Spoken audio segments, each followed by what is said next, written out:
अस्सलाम वालेकुम जी, मेरा नाम मोहम्मद मौज़म है। इस्लाम स्टेट और ड्रीम नेक्स्ट से मेरा ताल्लुक है और आज मेरे साथ मौजूद हैं सैफुल्लाह सर। आइए इनसे कुछ सवाल पूछते हैं। अस्सलाम वालेकुम जी। वालेकुम अस्सलाम। सर मेरा आज ये सवाल है कि लास्ट नवंबर में एक मार्केट में तेज़ी देखी गई थी और उसके नतीजे में 30 से 35% प्राइसेस में हाइक आया था। हर कैटेगरी में, बेशक वो विलास हो या प्लॉट्स हो। उसके बाद मार्केट थोड़ी रिवर्स हुई, उसमें करेक्शन आई और जो प्राइसेस जो हाइक हुई थी वो सिर्फ रह गए थे 10 से 15%। उसके बाद मार्केट स्टेबल रही और चलती रही। अभी लास्ट मिड दिसंबर के बाद से फिर दोबारा प्राइसेस में बहुत ज़्यादा जो है वो ऊपर गई हैं और विलास में, प्लॉट्स में। तो आपको क्या लगता है कि जो हमारा एंड यूज़र जो ये सोच रहा है कि क्या ये आर्ज़ी हैं, दोबारा रिवर्स होंगी या अब ये मार्केट स्टेबल होगी और ये चलना स्टार्ट हो गई? अच्छा, थैंक यू। ये टॉपिक वाक़ई बड़ा क्रिटिकल है। हमारे कस्टमर जो बायर है, जो पहले काफ़ी देर से वेट कर रहा है कि प्राइसेस मज़ीद कम होंगी, चूँकि ये पिछले 2.5 साल में कम से कम ही होती गई। तो अक्टूबर तक इस चीज़ का वेट करता रहा कि प्राइसेस और कम होंगी तो हम लोग बाइंग करेंगे ना। तो वो आते वर्किंग करते 1 महीने, 1.5 महीना, 2 महीने की वर्किंग के दौरान ही उनको मल्टीपल अच्छी से अच्छी ऑप्शन भी मिलती इन्वेंट्री की और उनको कम से कम प्राइस, तो वो थोड़ा-सा डिसीज़न लेना मुश्किल हो गया था। अब नवंबर से ऑनवर्ड ये अब ट्रेंड चेंज हो चुका है, अब प्राइसेस बढ़ना शुरू हो गई। अब चूँकि बढ़ती हैं तो नवंबर में जैसे एकदम 2, 4, 5 दिनों में या 1 हफ्ते के अंदर-अंदर एवरेजली 20%, 25% इंक्रीमेंट आ गया प्राइसेस में, प्राइसेस बढ़ गई। और ये चीज़ जब बायर जो पिछले कुछ टाइम से, कुछ चंद महीनों से वर्किंग कर रहे थे, तो उनके लिए एब्ज़ॉर्ब करना, एक्सेप्ट करना मुश्किल हो गई थी कि इतनी स्पीड से कैसे प्राइस बढ़ सकती है। तो फिर वो चूँकि एक बबल था, बड़ी स्पीड से प्राइसें बढ़ी, तो इतनी स्पीड से प्राइसें बढ़ नहीं सकती, तो वो उसमें कुछ ना कुछ करेक्शन हुई, जैसे आपने कहा 5 टू 10%। और अभी दोबारा वही सीन चल रहा है, लेकिन अभी और उसमें ये फ़र्क है, तब 2, 4, 5 दिनों में एकदम बूम आया। अभी ये पिछले 10 से 15 दिनों में ये दोबारा उसी की तरफ, उसी रेट पे या उसी परसेंटेज पे ऑलमोस्ट आ चुकी है। अच्छा, अब देखने की ये बात है कि ये प्राइसेस बढ़ रही हैं या एक तरह की जिसे कहते हैं रिकवरी हो रही है या करेक्शन हो रही। क्योंकि बैरियर टाउन के अंदर प्राइसेस कम बहुत ज़्यादा हुई थी इस रिसेशन टाइम में, 2022-23 स्पेशली, 21 भी कुछ टाइम है, लेकिन 22 और 23 में और 24 में, 23 और 24 में स्पेशली, सॉरी, प्राइसेस कम बहुत ज़्यादा हुई हैं। बाकी भी ओवरऑल पूरे पाकिस्तान में चूँकि रिसेशन का टाइम था, तो हर जगह पे प्राइसेस कम हुई हैं। लेकिन जो जितने ज़्यादा लाइव एरिया थे या जितने सैचुरेटेड एरिया थे वहाँ पे प्राइसेस उतनी कम जो है वो कम हुई या कम हिट हुए हैं वो एरिया।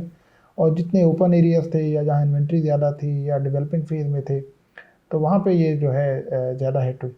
तो बैरियर टाउन चूँकि इसमें आबादी उस लेवल की नहीं है, सैचुरेशन नहीं है, इन्वेंट्री बहुत ज़्यादा है, लाइव उस तरीके से उतना नहीं हुआ अभी, अवेलेबिलिटी बहुत ज़्यादा है, तो इस वजह से एक तो ये फैक्टर था कि बहुत ज़्यादा प्राइसेस में जो है वो कमी आई। और दूसरा इसमें ये था कि मलिक साहब के भी कुछ इश्यूज चाह रहे थे, जिसकी वजह से अब क्या हो रहा है कि अब जिसे हम कहते हैं कि प्राइस बढ़ रही है, ये इनफैक्ट प्राइस बढ़ नहीं रही। वो जो पैनिक की वजह से या जिसे कहते हैं डिप्रेशन की वजह से लोगों ने कम से कम प्राइस पे अपनी चीज़ों को बेचने पे लगाया हुआ था, या सेल पे जो है सेलिंग प्रेशर बहुत ज़्यादा होने की वजह से प्राइसेस बहुत कम हो गई थी, वो अब प्राइसेस का वो मार्जिन जो है वो रिवर्स होना शुरू हुआ है। प्राइसेस अभी भी नहीं बढ़ी, क्योंकि एवरेजली जो है प्राइसेस कम हुई हैं पिछले 2 साल में, अढ़ाई में। वो आप समझें कि कोई 60%, 55% यहाँ कहीं कम हुई है।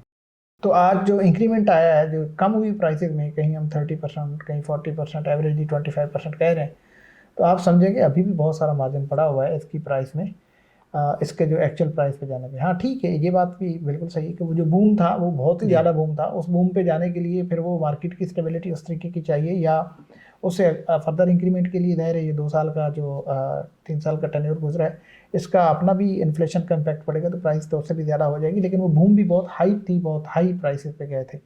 लेकिन आज भी अगर हम कंपेयर करते हैं, आज जो बढ़ी हुई प्राइस है जो 30%, 40% जो बढ़ गई, इसको आज भी कंपेयर करें तो बहुत, जिसे कहते हैं कि रीज़नेबल प्राइसेस हैं, बहुत अच्छी प्राइस हैं।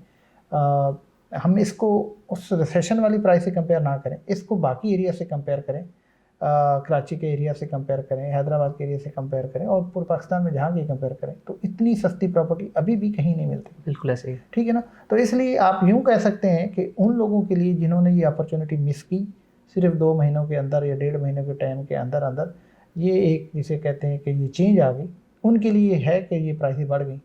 लेकिन बायर के लिए, एक्चुअल बायर के लिए या कंपैरिजन को देखते हैं तो अभी भी प्राइसेस नहीं बढ़ी, अभी भी बहुत सारी बढ़नी है।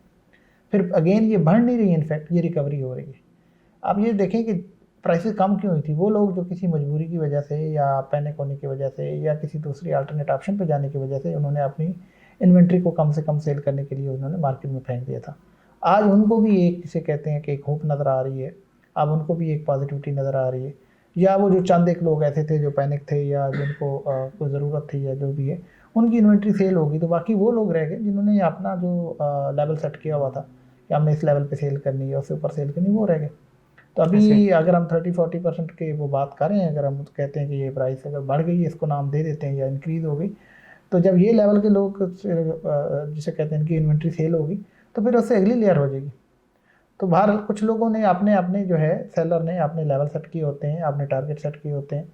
तो आज भी मैं समझता हूँ कि एक तरफ हम कहते हैं प्राइसेस बढ़ गई, दूसरे एंगल से अगर हम सोचें तो जिन लोगों ने कोई साल पहले, 2 साल पहले, साल 2 साल 3 साल पहले अगर इन्वेंट्री परचेज की हुई है, उनसे तो कोई पूछें, उनका दुख भी, तो उनका तो आज भी लॉस हो रहा है। बिल्कुल ऐसे ही। तो बायर के लिए तो हम शायद कह रहे हैं कि प्राइसेस बढ़ गई हैं आज, और सेलर से कंपेयर करें तो वो तो कहेगा कि मैं आज भी इतने लॉस पे बेच रहा हूँ। इनके तो 2021 की बाइंग है। हाँ हाँ, उनकी बाएंगे या उससे पहले की बाएंगे, तो वो तो बहुत हाई प्राइसेस थी ना। तो इसलिए मैं इसको इस तरीके से देख सकता हूँ कि आज का रेट जो है वो ये है, 2 महीने पहले ये था, ठीक है। और हो सकता है अगले 2 से 3 महीनों में, जो आज हम इंक्रीमेंट की बात कर रहे हैं, एवरेज 25%, 30% की बात कर रहे हैं, और अगले 3 महीनों में मार्च तक जो है, इसमें मुझे तो फर्दर इससे भी डबल होती नज़र आ रही प्राइसेस, 25 के बजाय 40% तक शायद नज़र आ रही है, शायद इवन कुछ एरियाज में 50% या उससे भी ज़्यादा हो सकती है। रीज़न क्या है? रीज़न सिर्फ वही है कि सेलर को भी एक होप आ गई और बायर के लिए भी एक होप है। सेलर के लिए होप है, अगर वो पैनिक हो रहा था, फ्रस्ट्रेट होकर अपनी कम प्राइस पे प्रॉपर्टी को बेच रहा था, तो वो सिर्फ अगर होल्ड भी कर लेता तो प्राइसेस अप हो जाएंगी। सेल ना भी करे, सिर्फ जस्ट होल्ड कर ले। और आज आपने देखा है कि हम जब कोई प्रॉपर्टी परचेज करने जाते हैं या इन्वेंट्री परचेज करने जाते हैं, तो उसके 2 ही मैसेज हैं, या सोल्ड है या होल्ड है। बिल्कुल ऐसे ही। तो वो सोल्ड भी ठीक है और होल्ड भी ठीक है, दोनों ठीक है। तो अब जब कहीं मार्केट स्टेबल होती है, क्योंकि इतनी स्पीड से ये कोई ऑर्गेनिक ग्रोथ नहीं है वैसे भी, इतनी स्पीड से चेंज आना जी, कि ये 10-15 दिनों में शायद कोई 10-15% अभी दोबारा इंक्रीमेंट आया। पहले 15%, 20% ऑलरेडी चल रहा था, अभी 10-15%, तो वो जो एवरेजली 25% तक प्लस माइनस आज प्राइसेस में चेंज आ गई। तो उनको, सेलर को भी नज़र आ रहा है कि अगर इतनी पेस से ये चीज़ें बदल रही हैं तो शायद आगे भी बढ़े इसी तरह। हाँ हाँ, आगे भी बढ़ेंगी, डेफिनेटली बढ़ेंगी, क्योंकि जब कम होना शुरू होती है तो तब भी यही होता है, फिर सेलर रुक जाता है, सॉरी बायर रुक जाता है, उसको नज़र आ रहा है कि आज ये कम हो रही है तो कल भी और कम होगी और कम होगी। तो इसी तरीके से आज सेलर को भी नज़र आ रहा है, उसको भी प्रॉफिट नज़र आ रहा है, उसको भी चीज़ें बेहतर नज़र आ रही हैं, या उसको अपना लॉस कम से कम नज़र आ रहा है, उसका जो फ्रस्ट्रेशन का लेवल है वो कम हो रहा है, बल्कि उसका ट्रस्ट जो है वो बढ़ रहा है। हो सकता है इवन वो खुद अपने लॉस को कम करने के लिए इस टाइम को अपॉर्चुनिटी समझ के वो और बैंक करने की वो प्लान कर रहा हो। तो बैरियटोन की मार्केट जो है ना, ये एक जिसे कहते हैं कि इसमें एक्टिविटीज़ बहुत ज़्यादा होती हैं, यहाँ पे इन्वेंट्री बहुत स्पीड से ट्रेड होती हैं। आप देखिए जितने रियल एस्टेट से मुंसलिक लोग यहाँ पे हैं, किसी भी और सोसाइटी में, किसी भी एरिया में नहीं है जितना ज़्यादा यहाँ सोशल मीडिया पे काम होता है, क्योंकि मार्केट बड़ी है, ट्रेड बड़ा होता है, इन्वेस्टर इसमें बहुत होता है, इन्वेंट्री की वैरायटी बहुत सारी है, अपॉर्चुनिटीज़ बहुत सारी हैं, एक जिसे कहते हैं इन्वेस्टर के लिए भी, सेलर के लिए, बायर के लिए, यहाँ के जो ट्रेडर हैं, जो ब्रोकर हैं, जो रियल एस्टेट एजेंट्स हैं, सभी के लिए यहाँ पे अपॉर्चुनिटीज़ बहुत सारी। तो इस अपॉर्चुनिटी की वजह से इसमें फिर जो ट्रेड भी बड़ी स्पीड से होती है, प्राइसेस में जो किसे कहते हैं अप्स एंड डाउन भी बहुत स्पीड से होते हैं, और ये जो फ्लक्चुएशन है जिसे हम रेट की आज देख रहे हैं, तो ये पहली दफ़ा नहीं हुआ, इससे पहले भी मुझे याद है 2021 में गालिबन कुछ 6-8 महीनों में या मैक्सिमम कोई शायद साल में प्राइसेस डबल भी हुई थी। बिल्कुल। फिर अगले 2 सालों में 3 में वो रिवर्स भी हुई। तो अभी फिर वही चांस है कि उसी तरीके से प्राइसेस, एक तो ये कि उनकी पीक बहुत, उसमें गैप बहुत है, मार्जिन बहुत है, दूसरा ये है कि आज प्राइसेस ही बहुत कम है, कंपेयर करें सिटी से या लेफ्ट राइट किसी भी एक एवरेज एरिया से भी कंपेयर करें तो बहुत कम है। तो ये चीज़ सबको नज़र आ रही। फिर इसके साथ बाकी जो फैक्टर हैं सारे, जैसे अभी ये मलीर एक्सप्रेसवे वाला फैक्टर बहुत बड़ा फैक्टर है इसको इम्प्रूव करने वाला, इसकी वजह जिसे कहते हैं ट्रस्ट लेवल और लोगों का बेहतर हुआ है, ट्रांसपोर्टेशन और बाकी चीज़ों को देखते हैं, बड़ी ज़बरदस्त एक ये बैरियटोन के लिए, DHCT के लिए, इस रोड के ऊपर और भी जितनी सोसाइटीज़ हैं उनके लिए बहुत ज़बरदस्त अप्रोच है। तो बहरहाल ये इसको अगर हम कंक्लूड करते हैं तो जो जिन लोगों की यहाँ पे ऑलरेडी बाइंग है, या जो सेलर हैं, या जिनकी इन्वेंट्री है, या स्टेक होल्डर हैं, उनके लिए शायद ये लॉस कम हुआ है या पहले से प्राइसेस जो हैं उसमें चेंज आई है।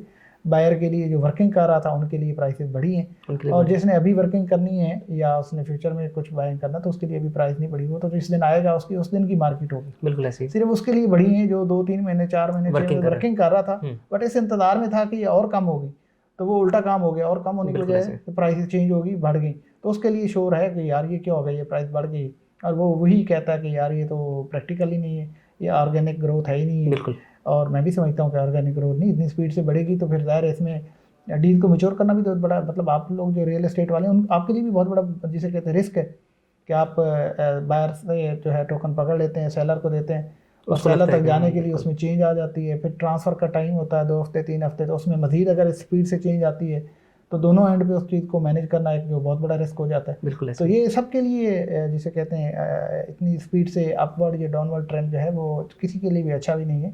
और ये जिसे कहते हैं कि मार्केट की ये खूबसूरती ये नहीं होती कि इतनी पेस से चीज़ें बढ़ें या कम हो।